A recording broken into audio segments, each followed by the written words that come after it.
부탁드립니다. 오늘 이 성서적 부부에 대해, 복음적 부부에 대해 이야기를 나눌 때에 제가 세 가지로 나누어서 말씀을 드리려고 하는데, 오늘 읽은 본문의 주제는 부부라는 주제라기 전에 하나님의 형상의 완전한 회복이라고 말씀드리고 싶습니다.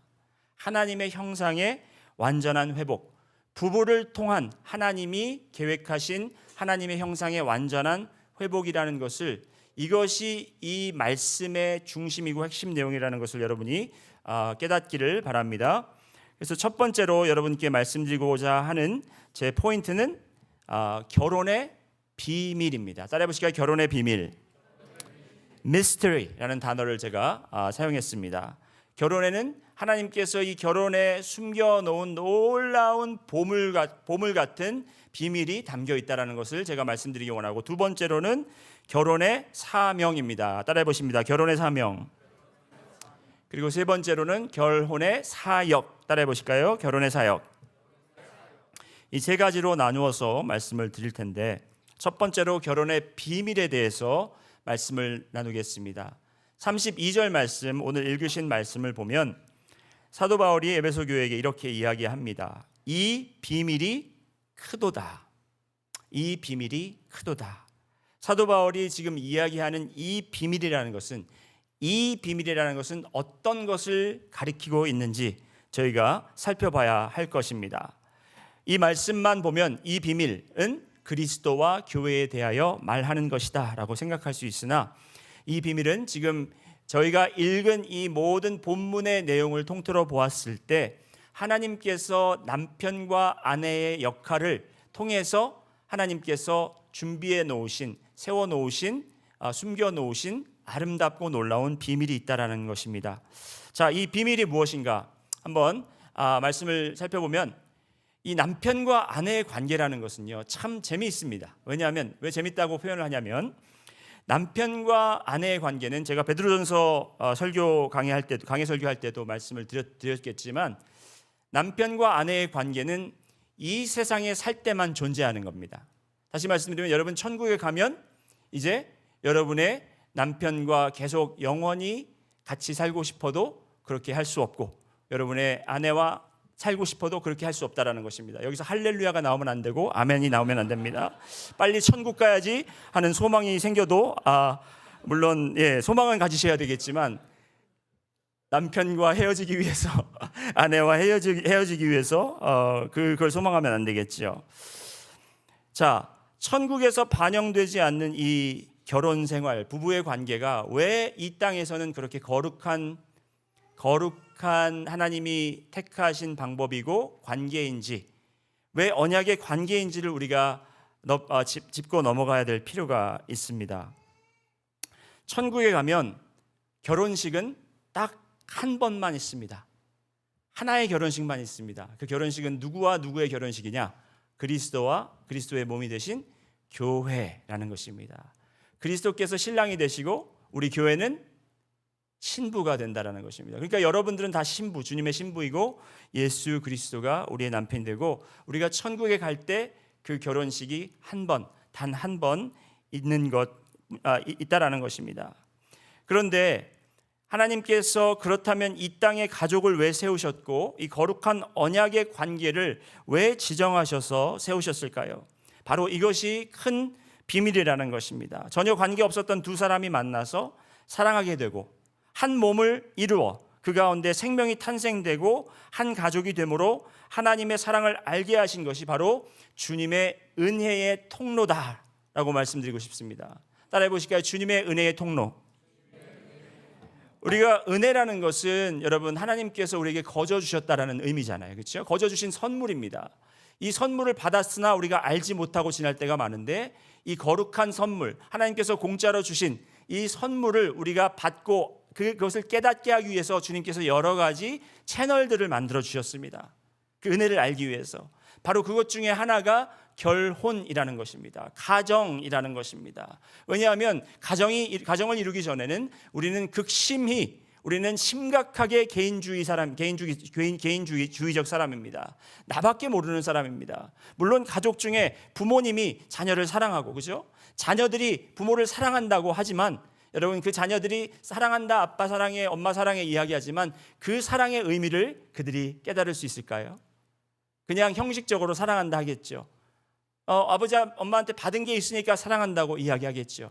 하지만 그 아이가 자라서 한 상대를 사랑하게 되고, 그 사랑으로 인해서 내가 평생을 이 사람과 함께하고 싶다라는 그 사랑은 아마 난생 처음 체험하는 그런 사랑일 것이고, 또 그 사랑을 통해서 그 과정, 그리고 그 결혼을 통해서 생명이 태어나고 그 아이들이 태어났을 때, 아무리 우리가 개인주의적이고 자기밖에 모르는 사람일지라도 우리는 내리사랑, unconditional love, 무조건적인 사랑을 처음으로 알게 되는 것입니다. 여러분, 저는 굉장히 이기적인 사람입니다. 예를 들어서 말씀드리면, 저는 물론 여러 가지 예가 있겠지만 음식에 있어서 굉장히 이기적인 사람이에요. 그래서 제 음식을 나눠주는 걸 싫어해요. 왜냐하면 저는 딱 음식이 제 거다 그러면은 거기에 그 음식의 양에 맞춰서 아마 배를 제가 딱 엽니다. 무슨 말씀인지 아시죠? 그래서 그거를 이제 제가 이 이미지로 먼저 이 배를 준비를 한 다음에 그걸 먹어야 되는데, 누가 거기서 한 숟갈을 빼먹든지 두 숟갈을 빼먹으면 다 또 먹어야 돼요.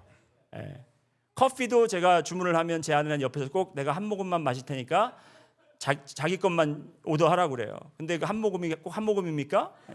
한 모금 반도 되고 두 모금도 되고, 그러면 제가 커피를 또 주문을 해야 되는 거예요.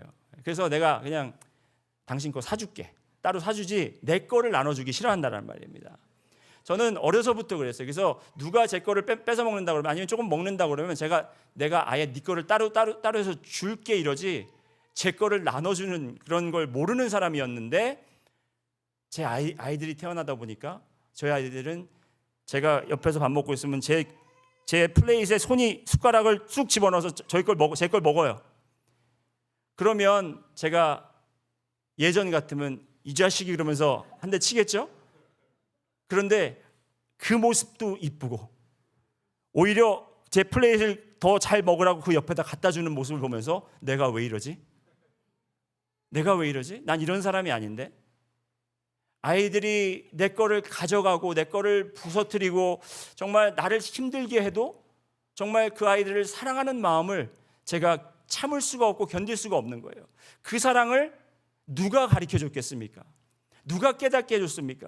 그건 아무리 책을 많이 읽고 아무런 많은 정보를 얻을지라도 우리가 깨달을 수 없는 진리인데, 그렇죠? 여기 부모님들은 다 동감하시죠? 그런데 그것을 하나님께서 우리가 주님을 모르고 주님을 알지 못했을 때 이미 그 가정이라는 채널을 통해서, 가정이라는 통로를 통해서 무조건적인 사랑이 있다라는 것을 우리에게 보여주시고 알려주시게 하셨다라는 것입니다.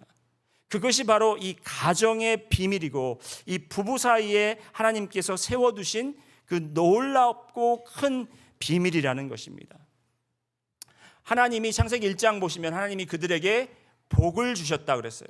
복을 주셔서 하나님이 그들에게 이르시되 생육하고 번성하며 땅에 충만하라. 이 말씀은 우리에게 어떠한 일을 시키려고 맡기신 것이 아니라 생육하고 번성하여 땅에 충만하는 바로 그것이 하나님이 축복을 주시는 통로이다라고 우리에게 말씀하시는 거예요. 그러니까 우리가 생각할 때 결혼은 나의 선호함, 내가 원해서 하는 것이고 내가 하기 싫으면 안 하는 것이고, 자녀도 내가 몇 명 낳는 것을 내가 계획하는 것이고 내가 마음대로 정하는 것이다라고 생각할 수 있지만, 이것은 하나님이 정해놓으신 은혜의 통로이고 축복의 통로이라는 것을 우리가 먼저 깨달아야 된다는 것입니다. 아멘이십니까? 요즘 젊은 사람들이 나 결혼 안 할래, 나는 결혼하면 불행할 거야. 여러분, 그건 자기가 정하는 것이 아니죠.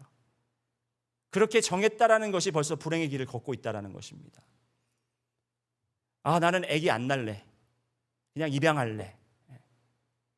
여러분, 그것도 내가 결정할 것이 아니죠. 하나님께서 정해놓고 거기에 따른 은혜를, 그리고 축복을 하나님께서 정해놓으셨는데 우리가 그것을 어떻게 컨트롤하고 막을 자격이 없다라는 것입니다. 오히려 우리가 하나님의 명령을 따르고 그것에 순종했을 때 거기에서 찾아오는 놀라운 하나님의 축복과 은혜가 여러분의 삶에 충만할 것이라고 저는 믿습니다. 바로 이것이 하나님이 세워놓으신 부부의 관계를 통한 하나님의 비밀이라는 것입니다. 결혼의 비밀. 두 번째로 결혼의 사명에 대해서 말씀을 나누기 원합니다. 사명이라 하면, 결혼의 사명이라고 하면 우리가 두 가지 사명으로 나눌 수 있는데, 첫 번째는 바로 남편의 사명이 있고 아내의 사명이 있습니다. 아까도 말씀드렸지만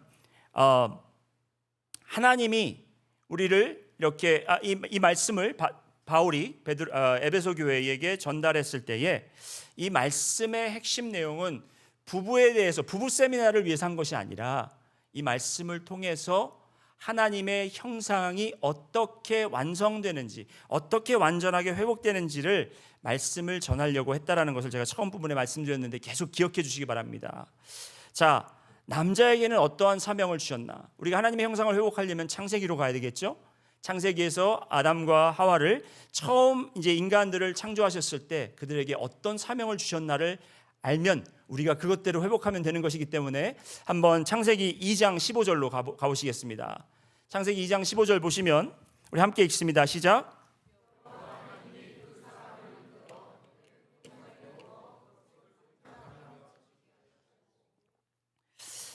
그렇습니다. 하나님께서 모든 것을 창조하셨습니다. 모든 만물을 창조하시고 그리고 사람을 창조하셔서 에덴 동산에 두셨습니다. 에덴 동산이라는 곳은 우리가 상상할 수 없을 정도로 아름다운 곳이고 놀라운 곳입니다. 거기에는 너무나도 풍요로운 곳입니다. 먹을 것이 많고 그리고 동물들도 우리를 해치는 동물들이 없습니다. 거기는 날씨도 너무너무 좋고요, 기후도 좋고 그리고 너무나 편한 곳입니다. 옷을 벗고 다녀도 다칠 염려가 없고요, 그리고 추울 염려가 없고 그리고 부끄러울 것이 하나도 없는 바로 정말 아주 가장 이상적인 곳입니다. 그렇다면 우리가 생각할 때 그런 곳이니까 우리가 일도 안 하고 쉬고 놀고 먹고 하면 되겠구나 라고 생각할 수 있지만, 하나님께서는 남자를 불러다가 거기에서 일을 시키십니다. 사명을 주십니다. 그 사명이 무엇입니까? 경작하고 지키게 하는 것입니다. 그런데 여러분이 아셔야 될 것은 경작하고 지키게 하는 것이 그들의 생존을 위해서 하라는 것이 아닙니다. 하나님께서는 이미 그냥 물을 주지 않아도 자연스럽게 거기에 과일이 나게 되었고, 그리고 또 동물들도 자연스럽게 거기서 그냥 그렇게 살게 돼 있었습니다. 그렇지만 하나님께서 여기서 경작하며 지키게 하라라고 명령하신 것은 에덴 동산이라는 곳이 어떤 곳인지를 우리가 이해하면 금방 이해가 될 수 있는데요. 에덴 동산은 하나님께서 세우신 첫 성전입니다. 따라해 보실까요? 에덴 동산은 첫 성전이다. 여러분, 하나님께서 창조의 목적이 무엇입니까? 하나님께서 사랑이시고 관계의 존재이시기 때문에 하나님과 같은 형상을 만들어서 그 형상들과 함께 영원히 함께 거하시는 것이, 함께 하시는 것이 하나님의 뜻이고 계획이십니다. 그러려면 장소가 필요하죠. 바로 그 장소가 성전이라는 것이. 성전은 우리가 와서 봉사하고 막 일하는 곳이 아니라 성전은 우리가 하나님을 섬기고 그리고 하나님과 교제하는 곳입니다. 그래서 에덴 동산이라는 곳을 준비시키시고 거기에서 인간과 완벽한 관계를 가지고 살기를 원하셨습니다. 바로 그것이 에덴 동산이에요. 그러니까 남자에게 그것을 경작하고 지키게 하라는 것은 바로 그곳을 가꾸고, 무엇을 가꾸라는 거예요? 성전을 가꾸고, 그곳을 지키라는 것은 그곳을 거룩하게 지키라는 것입니다. 다시 말씀드리면 하나님과 관계를 맺을 수 있는 바로 그 장소를 준비하고 섬기고 지켜라, 바로 이 말입니다. 성전이라는 것이에요.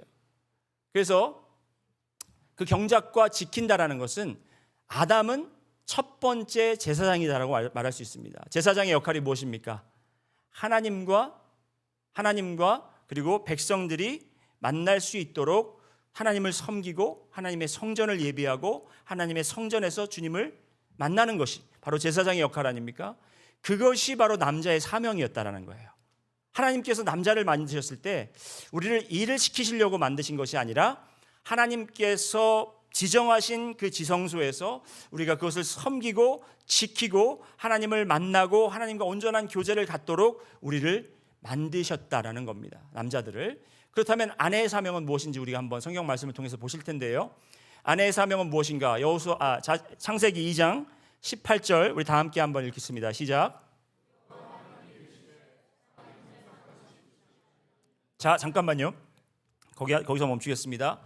하나님이 이르시되 사람이 혼자 사는 것이 좋지 않으니, 자, 좋지 않다고, 여기서 사람이라는 것은 남자를 이야기하죠. 남자가 혼자 사는 것이 좋지 않으니, 자, 계속해서 읽습니다. 내가 그를 위하여 돕는 배필을 지으리라 하시니라. 여자의 사명은 무엇입니까?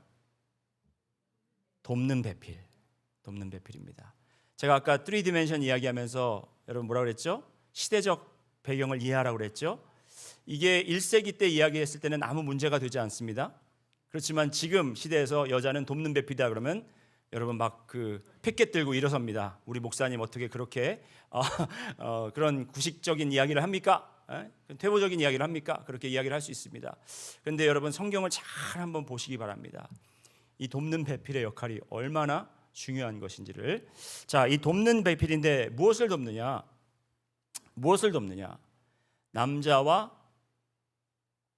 남자와의 연합. 그러니까 남자와 여자가 완전체가 될 수 있도록 돕는 것이 바로 여자의 역할이라는 것입니다. 자, 말씀을 다시 한번 보실 텐데요. 아까 보시면 여호와 하나님이 이르시되 사람이 혼자 사는 것이 좋지 않았다. 여기서 하나님께서 모든 것을 창조하시고 빛을 창조하시고 빛 보시기에 좋았더라. 그리고 또 동물들을 창조하시고 다 보시기에 좋았더라 하다가 남자를 창조하시고 보기 좋지 않았더라 그러시는 거예요. 근데 이게 남자가 보기 좋다라는 것이 아니라, 보기 좋지 않았다라는 것이 아니라, 그리고 여기가 보기 흉했다라는 것이 아닙니다. 여기서 보기 좋지 않았다라는 것은 무엇이냐면, 좋지 아니었다라는 것은 그 남자만으로는 완전하지가 않다라는 것입니다. 남자는 완전한 존재가 아니라는 것입니다. 자, 다시 한번, 여러분 아까 처음에 말씀드렸듯이 이 말씀의 목적이 하나님 형상의 완벽한 회복이라고 말씀드렸습니다. 그렇죠? 완벽한 회복. 하나님이 어떤 형상으로 지으셨는지 한번 보실까요? 27절 말씀 함께 읽습니다. 시작. 하나님이 자기 형상 곧 하나님의 형상대로 사람을 창조하시되 남자와 여자를 창조하시고. 하나님의 형상은 남자와 여자입니다. 박레위 이 사람만 하나님의 형상이 아니고, 박레위 제 아내 박하나가 연합되었을 때 하나님의 형상을 저희가 이룰 수 있다라는 것입니다. 저 혼자로서는 완전하지 않기 때문에 하나님께서 저에게 돕는 배필을 주셨는데 그게 바로 제 아내라는 것입니다. 하나님 아버지, 그러기 때문에 우리는 하나님을 우리는 남성이라고 생각하지만 하나님은 남성적 요소와 여성적 요소를 가지고 있는 분입니다. 그렇다고 하나님이 남자와 여자가 이게 아니라 하나님은 하나님이십니다. 유일하신 분이십니다. 그 안에 아버지와 같은 성품이 있고 어머니와 같은 성품이 있고, 그 안에 아버지처럼 일하시며 수고하시는 모습이 있고, 그 안에 정말 이렇게 저희를 케어하시고 널처하시는 그런 모습도 함께 겸비하고 계시다라는 것입니다. 그렇기 때문에 하나님이 인간을 만드셨을 때 남자 따로 여자 따로 만드셔서 이것을 이 두 사람을 한 사람으로 한 육체로 연합시켰을 때 하나님께서 이제 보기가 좋구나, 이제 완벽하구나 하고 하나님께서 말씀하실 수 있다라는 것입니다.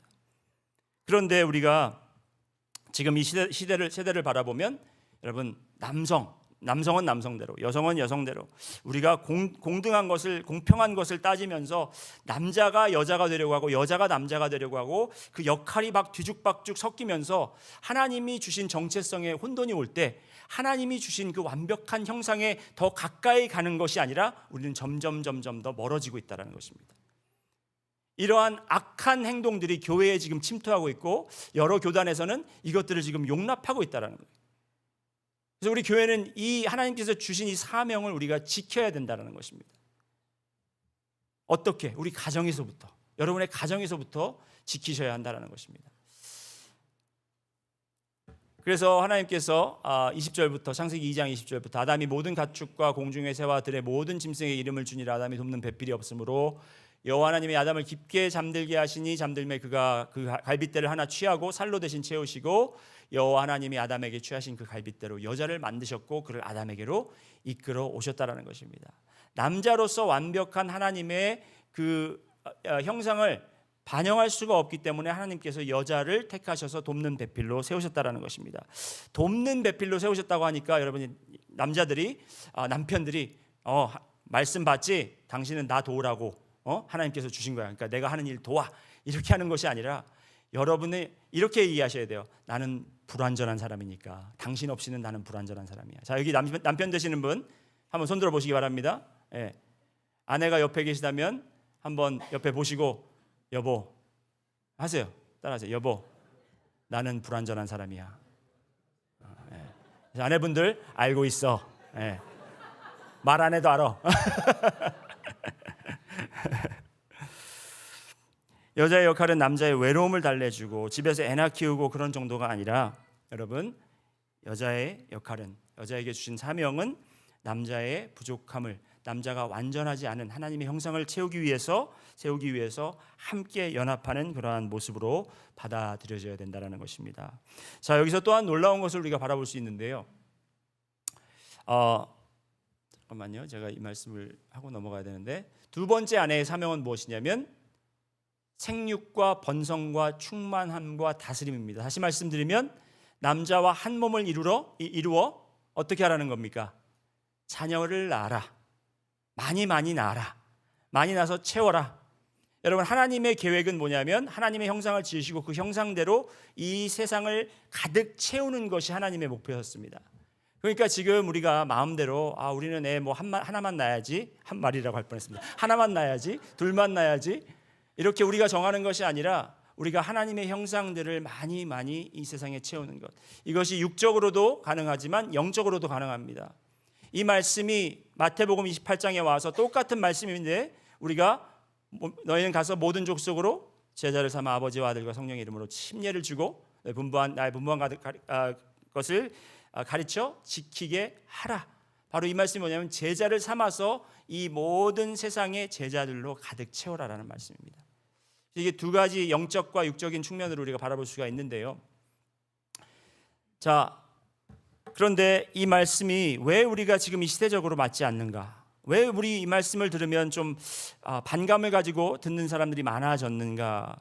왜냐하면 이 진리를 모르기 때문에, 지금 제가 말씀드리려는 이 진리를 보지 못하기 때문입니다. 그래서 여러분은 오늘 참 잘 오신 게 이 진리를 여러분이 깨달을 수 있습니다. 자, 보시기 바랍니다. 아담과 하와가 하나님의 이 주신 사명을 충분히 감당하지 못하고 어떻게 했습니까? 죄를 지었죠. 그 죄의 결과로 어떻게 됐는지, 그 죄의 결과가 어떤 것을 초래하게 됐는지 우리 한번 말씀을 통해서 보시겠습니다. 죄의 결과, 첫 번째 남자에게 행해진 그 결과는 뭐냐면 땅은 너로 말미암아 저주를 받고, 자 보세요. 아까 하나님께서 에덴 동산을 주시고 그들에게 뭐라 그랬죠? 생육과 번성이 아니고 경작하고 지키라. 왜? 그곳이 하나님을 섬기는 곳이니까. 그러니까 이것은 열심히 일을 하는 것이 아니라 하나님께서 주신 그 아름다운 터전을 그냥 지키는, 메인테인 하면 되는 건데, 지금 죄로 말미암아 어떻게 됐습니까? 그 땅이 저주를 받았습니다. 저주를 받아서 어떻게 됐냐면 이 땅이 내게 수고하여야 이제 그 소산을 먹을 수 있어요. 죄 때문에. 그리고 가시덤불과 엉겅퀴를 내서 내가 먹을 것은 밭의 채소인데 내가 흙으로 돌아갈 때까지 얼굴에 땀을 흘려야 먹을 것을 먹으리니. 자, 이게 뭐냐면 하나님께서 이미 에덴 동산이라는 아름다운 곳을 주시고 풍성한 곳을, 풍요로운 곳을 허락하셔서 우리는 그냥 거기서 경작하고 지키기만 하면 됐는데 죄 때문에 어떻게 됐냐면 이제 이 땅이 저주를 받아서 인간이 이 땅에 일하는 것에 노예가 되어버렸다는 것입니다. 여러분, 여기 지금 계신 분들은 나는 일의 노예가 아니야 하고 그렇게 앉아 계시지만 우리는 어쩔 수 없이 일의 노예가 되어서 지금 살고 있다는 거예요. 알람이 땡땡땡땡 울리면 우리는 일어나서 오늘 진짜 일 들어가기 싫은데 그래도 먹고 살려면 가야지 하고서 가야 됩니다. 이거 이 상사 마음에 안 들어서 당장 그만둬야지 하는데 또 이 아이들이 그냥 눈을 껌뻑껌뻑하면서 아빠 맛있는 거 사줘 이러면은 그래 오늘도 참고 가서 견디면서 일하자. 그래, 내가 리타이어먼트만 바라보고 열심히 내가 오늘 일하겠다. 그렇게 하면서 우리는 이 땅의 일의 노예가 돼서 그렇게 살아갈 수밖에 없다라는 거예요. 죄 때문에. 그래서 이것이 여러분, 이 죄의 땅의 노예가 된 것이 우리의 원래 모습입니까? 하나님의 형상입니까? 아니죠. 여기서 회복돼야 되겠죠. 회복되시기 원하십니까? 네. 그리고 죄의 결과로 여자는 어떻게 됐습니까? 16절 함께 읽습니다. 시작. 또 여자에게 이르시되 내가 내게 임신하는 고통을 크게 더하리니 내가 수고하고 자식을 낳을 것이며 너는 남편을 원하고 남편을 너를 다스릴 것이니라 하시고. 자, 보세요 여러분, 여기 말씀 보시면 아까 여자에게 주신 사명이 뭐라 그랬죠? 남편과 한 몸을 이루고, 그리고 또 두 번째는 생육하고 번성하라. 자, 이것이 기쁜 일이었습니다. 이것이 축복이었습니다. 자녀를 낳는 것이 축복이었고 순풍순풍 잘 낳는 것이 하나님의 도리였습니다. 하나님의 계획이었습니다. 그런데 지금 임신하는 것이 어떻게 됐다고 그랬습니까? 고통이고 내가 수고하고 자식을 낳을 것, 수고해서 자식을 낳는다고 합니다. 이게 그냥 말 그대로 레이버리 된 거예요. 죄를 짓기 전에는 정말 아이들이 쉽게 나왔는지 모르겠지만 지금 이 해산의 고통, 그리고 이 아이를 품는 고통, 그리고 아이가 나와서도 이 키우는 고통이 얼마나 심해졌습니까? 아까 남자들에게, 남편에게 하나님께서 내리신 벌과 지금 같은 원리로 이 말씀을 바라본다면 우리에게 주셨던 그 축복, 그 특권이 지금 우리의 짐이 되었고 여자분들의 짐이 되었고 이것에 지금 매여 사는, 이것의 종이 되어서 살 수밖에 없는 그런 위치로 지금 자리 잡고 있다는 것입니다. 그리고 그 하반절에 보시면 너는 남편을 원하고, 여러분 원래 하나님께서 남자와 여자를 만드셨을 때 남자가 여자를 필요하게 만드셨습니다. 그렇죠? 여자 없이는 못 살게 남자를 만드셨는데 지금 여기 말씀 보면 어떻게 됩니까? 너는 남편을 원하고. 바뀌었어요. 이제 여자가 남편을 의지하게 되고, 그죠? 그리고 남편은 너를 다스릴 것이라. 남편은 이제 여자가 돕는 배필이기 때문에 그를 사랑하고 섬기고 아끼고 이렇게 해야 되는데 지금 남편은 나는 권위자야, 나는 정복하는 자야 해서 지금 여자를 다스리게 된다는 것입니다. 그러니까 지금 이 죄 때문에 인한 이 저주를 인해서 이 세상이 막 그렇게 트위스트가 막 꼬였다라는 거예요. 베베 꼬였다라는 것입니다. 그래서 지금 그 잘못된 죄로 인해서 이 잘못된 부부의 관계, 가정의 관계를 지금 세상 사람들은 세상적인 방법과 인간적인 방법으로 풀려고 하고 이것을 벗어나려고 하고 애쓰고 있으나 이것이 더 지금 꼬이고 있다라는 거예요. 더. 왜? 지금 어떻게 꼬이고 있습니까? 이 남편이, 하나님이 세우신 남편으로 그렇게 모습을 회복해 가야 되는데 남편 너는 자격 없어, 내가 남자 역할 할게 하면서 아내가 남자의 역할을 하고 남자가 아내의 역할을 하고, 꼭 이게 남자가 설거지를 하는 게 아내 역할 이런 게 아니에요. 그런 차원에서 말씀드리는 것이 아니라 이 영적인 하나님이 세우신 그 역할에 대해서 지금 말씀을 드리고 있는 것입니다. 자, 여기까지 여러분 어떻게 이해가 되시죠? 머리에 쏙쏙 들어오시죠? 예, 세 분만 지금 똑쏙쏙 들어오시고 나머지 분들은 지금 점심 뭐 먹을까 지금 생각하고 계신 것 같습니다. 자, 세 번째로 여러분께 말씀드리는 것은 이제 미니스트리입니다. 따라해보실까요? 미니스트리. 결혼의 사역입니다. 결혼의 사역. 결혼의 사역은 무엇인가? 여러분 먼저 사역의 설명드리기 전에 사명과 사역의 차이점을 말씀드리면, 사역은 우리가 이루어야 할 그 목표와 뚜렷한 목표와 그 거기에 대한 그림이 있습니다. 그래서 예를 들어서 북한에 있는 모든 핵무기를 없애라 그러면 그게 사역이에요. 그게 사명입니다. 그게 사명입니다. 그러면 어떻게 그 핵무기를 없앨 수 있는가, 거기에 따른 계획과 철저한 계획을 만들어가서 실행하는 것이 사역이라는 것입니다. 이해되시죠?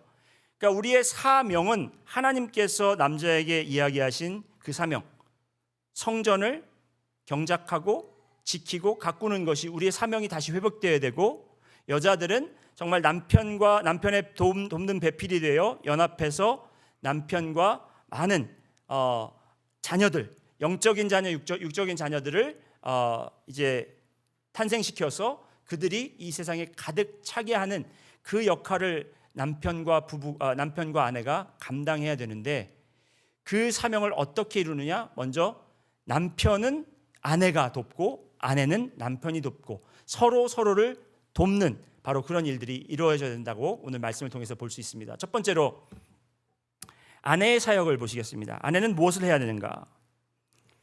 아내는 무엇을 해야 되는가? 따라해 보십니다. 복종해야 한다. 이 복종이라는 단어 1세기에서는 별 큰 문제가 없었지만 지금 아내가 남편에게 복종해라 하면 큰 문제가 될 수 있습니다. 여기 그런데 22절 말씀 한번 보시면요. 아내들이여 자기 남편에게 복종하기를 주께 하듯 하라. 맹목적인 복종이 아닙니다. 아유, 나는 하기 싫지만 성경 말씀이 그런 걸 어떻게 하면서 억지로 복종하라는 것이 아닙니다. 그러면 어떻게 복종하라는 것인가? 복종은 무엇인가? 복종의 모습은 어떻게 생긴 것이 복종인가? 이 복종이라는 것에 분명한 목적이 있다라는 것입니다. 이루고자 하는 일이 있다라는 것입니다. 다시 말씀드리면 남편이 내가 하나님께서 세우신 이 방법이 뭐냐면 남자가 예배자로 회복되고 남자가 제사장으로 회복될 수 있게 하기 위해서는 아내가 남편에게 복종하는 모습으로 그렇게 섬겨야 된다라는 그러한 계획을 하나님께서 만드신 거예요. 이건 제가 만든 것이 아니고 바울이 정한 것도 아니고 하나님께서 정하신 방법이라는 것입니다. 그런데 이 모습이 어떻게 이루어지는지 실제적으로 여러분 각 결혼 생활, 여러분 각 부부 생활 속에서 여러분이 그 해답을 지혜를 구하시면서 찾아갈 수 있겠지만 저희 가정의 예를 들면 저희가 이렇습니다. 제 아내가 항상 저를 세워주려고 노력을 많이 합니다. 영적 지도자로. 제 아내는 그러니까 어떤 목사 가정은 그런 경우가 많이 있어요. 그러니까 아내가 남편이 집에 와서 막 이렇게 영적으로 어떻게 권위를 찾으려고 그러면 당신이 교회에서나 목사지 우리 집에서도 목사인지 알아? 막 이러면서 그렇게 하시는 분들이 계시다고 제가 얘기를 들었어요. 직접 보지는 못했고 듣지는 못했지만 제 아내는 그런 사람이 아니라 목사이건 뭐 제가 밖에 나가서 어떤 사람이건 그것을 떠나서 저희 집에 오면 아빠는 우리 가족의 영적 지도자다 하는 것을 항상 아이들에게도 주입시키고 본인 스스로도 그렇게 이야기를 하는데 그렇게 이야기하는데 제 아내가 참 현명한 게 뭐냐면 그렇게 이야기하는 이유가 있어요. 저한테 영적 부담을 주기 위해서 그럽니다. 그러니까 저는 남편에게 복종하기를 이 말을 이 21세기 컨텍스트로 바꾸면 남편에게 영적 부담을 팍팍 줘라. 저는 이렇게 만약에 제가 지금 편지를 쓴다면 그렇게 하고 싶습니다. 남편에게 영적 부담을 팍팍 주거라. 영적 부담을 준다는 것이 무엇이냐면 저희가 항상 중요한 결정이 있을 때 제 아내는 가족을 다 부릅니다. 그래서 아빠가 어떻게 생각하는지 아빠가 한번 이 기도를 해보고 우리에게 알려주도록 그렇게 항상 이야기를 그렇게 합니다. 우리가 지금 이렇게 해야 되는데 가족이 함께 결정하는 거지만 하나님께서 아빠를 영적 인도자로 세우셨기 때문에 아빠가 기도하고 우리에게 말씀하면 우리가 다 같이 거기에 순종하고 따르도록 하자. 그러면 제가 어떻게 하겠습니까? 그래 당연하지 신났네 그러면서 제가 마음대로 결정하겠습니까? 아닙니다. 저는 정말 영적 이 부담의 무게가 저의 어깨를 그냥 꽉 눌러옵니다. 진짜 이거 내 기도 그냥 당신이 결정해. 그냥 나는 그게 편해. 이렇게 말할 수도 있고 애들 좋아하는 거 해. 그러면 더 편하겠지만 제가 정말 결정해야 되는 것이 내가 이것을 그냥 함부로 결정하면 안 되겠구나. 내가 정말 기도해야 되겠구나. 내가 하나님 앞에 나가야 되겠구나. 내가 하나님 앞에 두렵고 경외하고 떨리는 마음으로 주님 앞에 이것을 가지고 기도를 심각하게 해야 되겠구나 하는 그런 영적 부담이 생긴다는 것입니다. 여러분 복종하라는 것은 그냥 네 옳습니다. 맞죠. 영혼이 담겨지지 않은 그렇게 입으로만 대답하는 것이 아니라 하나님께서 당신을 우리 가족의 교회의 그리스도가 머리 된 것처럼 당신을 머리로 세웠으니까 그러면 정말 하나님 앞에서 당신이 순종하고 기도하고 그리고 하나님께서 받는 지혜를 받으면 우리가 그것을 순종하고 따르겠다.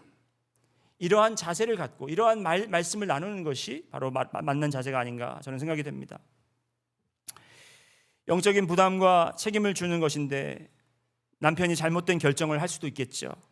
근데 잘못된 결정을 하더라도 아이고 내가 뭘 바래, 믿었던 내가 바보지, 저 진상한테 내가 뭘 바래.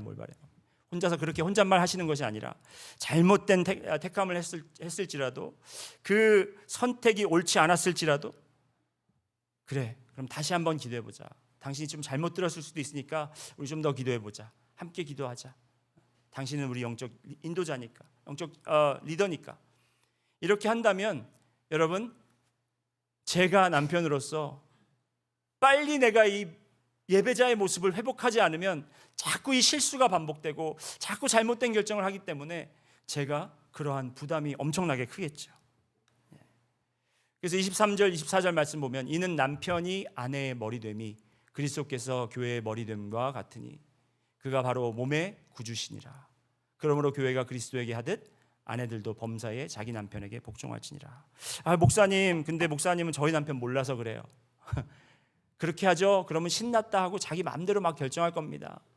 여러분, 이건 제가 드리는 말씀이 아니에요.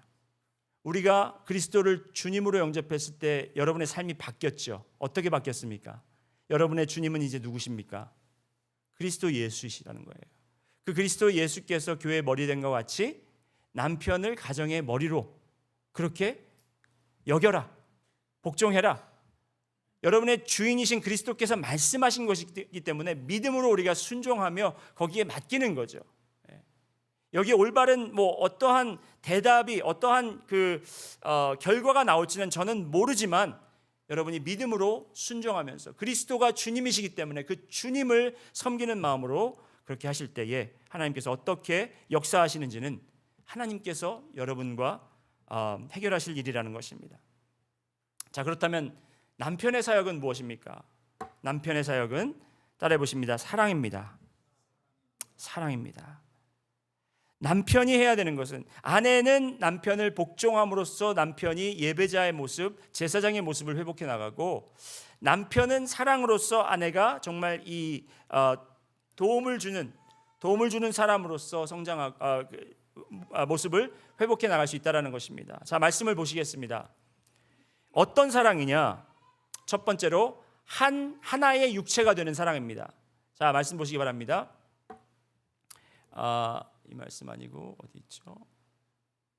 에베소서 5장 31절에 그러므로 사람이 부모를 떠나 그의 아내와 합하여 그 둘이 한 육체가 될지니. 자, 여러분, 이 아내와 합하여 그 둘이 한 육체가 된다라는 게 어떤 걸 이야기하고 있습니까? 지금 어떤 걸 이야기하고 있는 것 같습니까? 정신적인 연합을 이야기하는 겁니까? 아니면 영적인 연합을 이야기하는 겁니까? 둘 다고, 그리고 여기 말씀 보면 뭐가 하나가 된다 그랬죠? 육체가 하나가 된다라는 것입니다. 예, 여러분, 지금 여러분이 상상하는 건 맞습니다. 한 육체가 되면 남자와 여자가 한 육체가 된다라는 것이에요. 하나가 된다라는 거예요. 지금 이야기하는 것은 성적인 연합함을 이야기하는 거예요. 망측해라. 뭐가 망측합니까? 알 거 다 아시는 분들이, 그죠? 성적 관계는 부끄러울 것이 하나도 없는 것입니다. 하나님께서 남편과 아내, 부부에게 허락하신 가장 친밀한 관계를 가질 수 있는 채널을 하나님께서 허락하신 것이 바로 성적 관계라는 거예요. 그런데 지금 그 세상이 그것을 음흉하고 더럽고 부끄러운 것으로 만들어놔서 교회에서 이 성에 대해서 가르쳐야 되는데 세상에서 지금 성에 대해서 배우고 있고 미디어에서 성에 대해서 배우고 있다는 겁니다. 그렇기 때문에 지금 이 남녀의 관계가 다 지금 엉망진창이 되어 있고요. 예. 부부의 관계가 지금 완전하지가 못하다는 것입니다. 이게 누구의 책임입니까?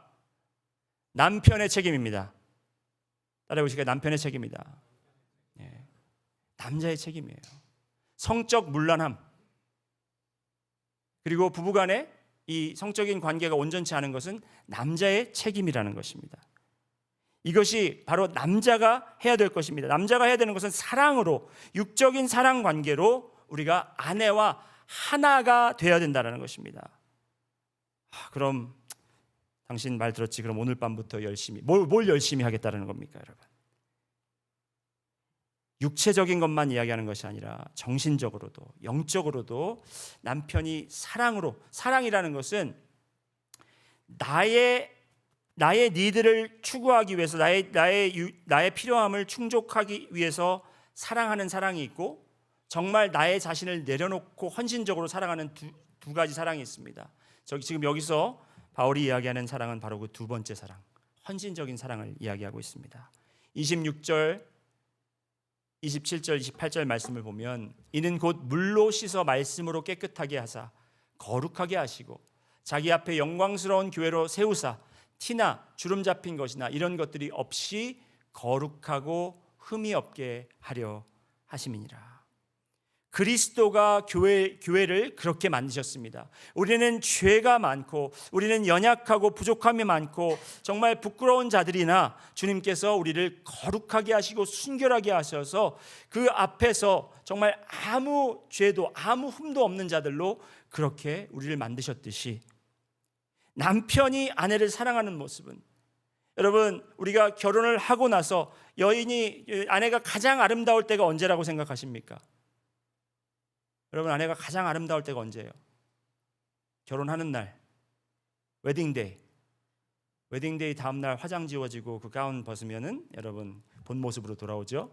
그때부터는 별로 아름답지 않다고 생각할 수 있으나 이 말씀을 통해서 우리가 볼 수 있는 것은 무엇이냐면, 여러분의 아내가 가장 아름다운 날은 바로 언제냐? 오늘입니다. 오늘, 지금 바로 오늘. 여러분이 결혼을 30년을 했던 40년을 했던 50년을 했던 60년을 했던 지금 바로 이 순간이 여러분의 아내가 가장 아름답도록 여러분이 섬겨주고 그렇게 말해주고 여러분이 말씀으로 그를 씻어주고 그리고 여러분이 말씀으로 그를 sanctify, 거룩하게 해줘야 된다는 것입니다. 이 말씀으로 거룩하게 하라는 것은 아내에게 설교를 하라는 것이 아닙니다. 그를 회복시키고 베드로전서 3장 에 있는 말씀처럼, 베드로전서 3장 3절에서 4절 있는 말씀처럼 단장은 머리를 꾸미고 금을 차고 아름다운 옷을 입는 외모로 하지 말고 오직 마음에 숨은 사람을 온유하고 안정한 심령에 썩지 않을 것으로 하라. 그 안에 있는 inner beauty를 우리가 사랑함으로써 그것을 끄집어내야 된다는 것입니다. 그것을 끄집어낼 수 있도록 돕는 것이 바로 남편의 역할이라는 것입니다. 내 자신의 욕구를 채우기 위해서 사용하는 그런 도우미로 사용하는 것이 아니라 정말 나를 완전한 하나님의 모습을 형상시킬 수 있도록 돕는 배필로 하나님께서 허락하셨으니 그를 완전한 사람으로, 아름다운 사람으로, 우리가 말로, 섬김으로, 그리고 육체적 봉사로 그가 정말 하나님의 주신 아름다운 거룩하고 순결한 모습이 날마다 그것으로 radiate, 빛날 수 있도록 남편이 그 아내를 섬겨줘야 된다는 것입니다. 아멘 소리가 하나도 없는데 쉽지 않습니다, 여러분. 쉽지 않아요. 이것을 하기 위해서 여러분 엄청난 결단이 필요하고 그리고 훈련과 노력이 필요합니다. 처음엔 어색할 겁니다. 내가 아내에게 당신 오늘 아름답다. You look so beautiful today.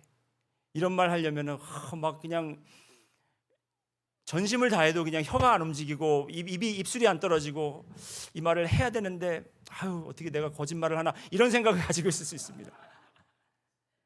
오늘 예배 잘 드리고 와서 어떻게 거짓말을, 이게 거짓말이 아니라 여러분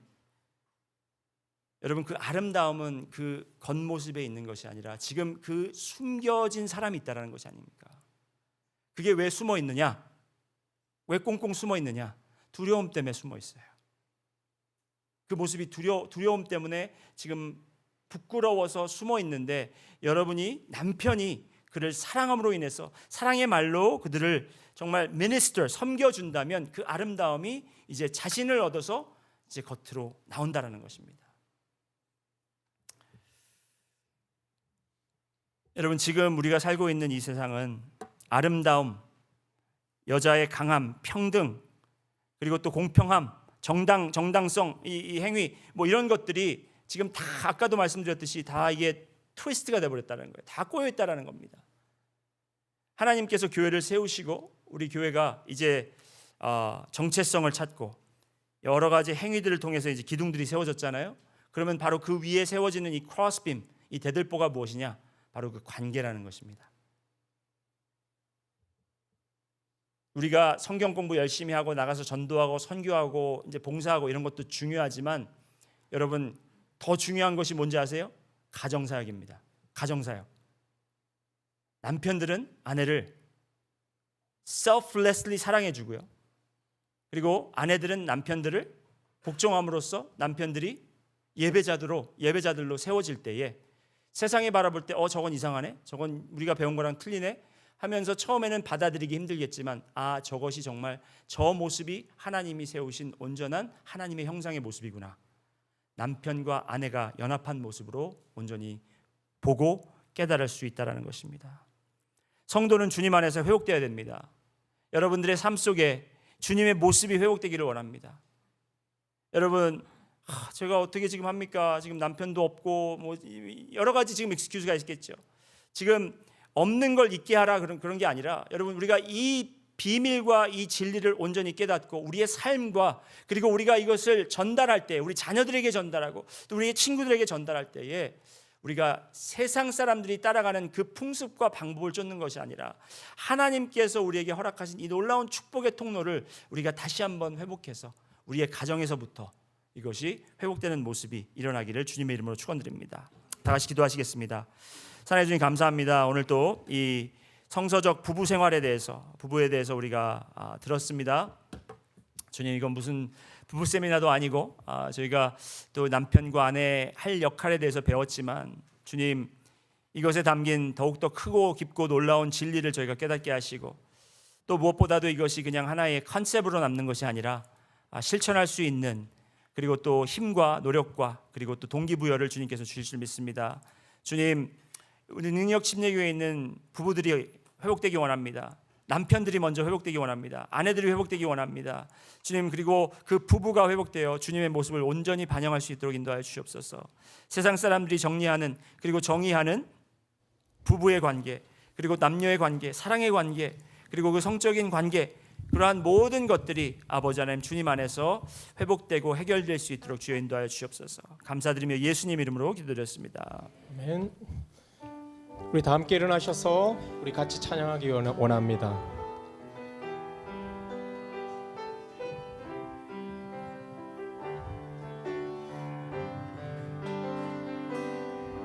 내가 주인 삼은 모든 건 내려놓고 내 주 대신 주 앞에 나가 내가 사랑했던 모든 건 내려놓고 주님만 사랑해.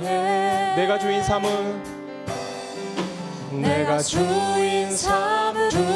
삼은 모든 건 내려놓고 내 주 대신 주 앞에 나가 내가 사랑했던 모든 건 내려놓고 주님만 사랑해. 주 사랑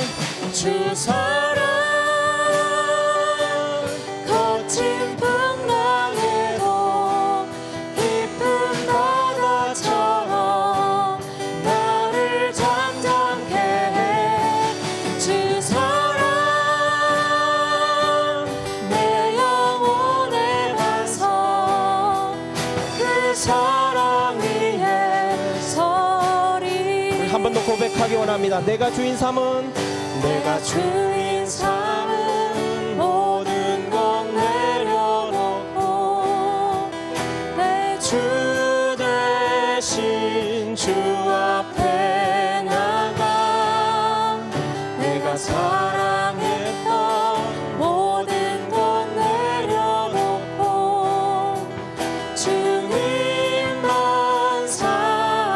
내가 주인 삼은 내가 주인 삼은 모든 것 내려놓고 내 주 대신 주 앞에 나가 내가 사랑했던 모든 것 내려놓고 주님만 사랑해. 주 사랑 주 사랑 거친 풍랑에도 깊은 바다처럼 나를 잠잠게 해. 주 사랑 내 영혼의 반석 그 사랑 위에 서리. 주 사랑 주 사랑 거친 풍랑에도 깊은 바다처럼 나를 잠잠게 해. 주 사랑 내 영혼의 반석 그 사랑 위에 서리. 주님, 우리가 이 시간 주님을 우리의 온전한 주인으로 고백합니다. 아버지 하나님, 저희의 삶과 또 저희의 물질과 저희의 마음과 모든 것을 주님께 이 시간 드립니다. 저희가 결단하며 나올 때에 주님께서 축복하시고 아버지 하나님 그 손 위에 주님께서 강건함을 더하셔서 우리가 드리는 것도 드리지만 또한 아버지 우리가 남은 것도 잘 사용할 수 있도록 주여 아버지 하나님, 저희가 그런 지혜를 주님께서 허락하여 주시옵소서. 우리 교회를 통해서 아버지 사용되는 모든 물질들과 또 인력들과 우리가 가지고 있는 모든 자원들이 주님께 영광 돌릴 수 있도록 도와주시고 무엇보다 세상의 어둠을 밝히는 데 사용될 수 있도록 주여 인도하여 주시옵소서. 감사드리며 예수님 이름으로 기도드렸습니다. 아멘.